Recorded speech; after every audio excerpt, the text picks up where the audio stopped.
România a fost cuprinsă de o cumplită criză sanitară cu sute de morți. Guvernul liberal condus de Ludovic Orban a cerut cetățenilor să fie responsabili și să nu părăsească casă decât dacă este neapărat necesar. Sute de mii de afaceri au fost afectate și aproape 1 milion de români au rămas fără locuri de muncă. Însă, sub masca stării de urgență, continuă drama României. Mii de hectare de pădure au fost defrișate în această perioadă. Acest cancer a cuprins astăzi întreaga țară, iar tăierile s-au intensificat sub protecția situației existente. Pe rețelele de socializare s-au postat numeroase mesaje, poze și imagini video cu camioane încărcate cu lemn. Sub masca stării de urgență, fenomenul tăierii ilegale a pădurilor a căpătat proporții catastrofale. Pădurile României sunt tăiate, în timp ce românilor li se cere să-și închidă afacerile și să stea în casă. Principalii beneficiari ai acestei situații sunt companiile austriece de exploatare a lemnului. Fabricile acestora nu s-au închis până la acest moment, asta deși chiar Dacia și-a suspendat activitatea pentru a nu permite extinderea infecției prin intermediul spațiilor de producție. De ce antreprenorii români trebuie să-și închidă afacerile,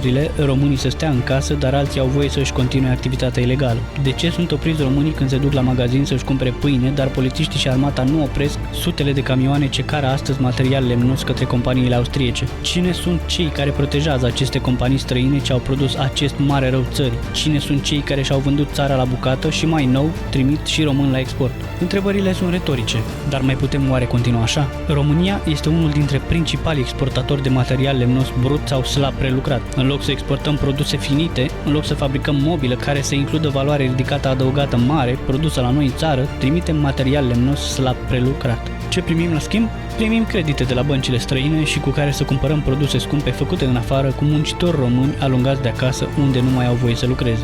De ce oare nu au voie românii să muncească la ei acasă? De ce sunt buni să cultive roșiile în Germania sau nu au voie să le cultive la ei acasă? De ce nu vin companiile străine să facă mobilă la noi în țară, unde forța de muncă este calificată și ieftină și preferă să o ia de aici să o trimită acolo? Politicienii români au transformat țara într-o colonie, iar ei sunt vătafii acestei colonii. România nu mai are dreptul să producă, are dreptul numai să consume și să îndatoreze generațiile viitoare. S-au cedat toate activele importante, precum petrolul, gazul românesc, apoi pădurile României și mai nou viața românilor. Tăierile ilegale continuă în pădurile țării. Starea de urgență este pentru români, ei trebuie să stea în casă în timp ce alții fură la dimensiuni catastrofale.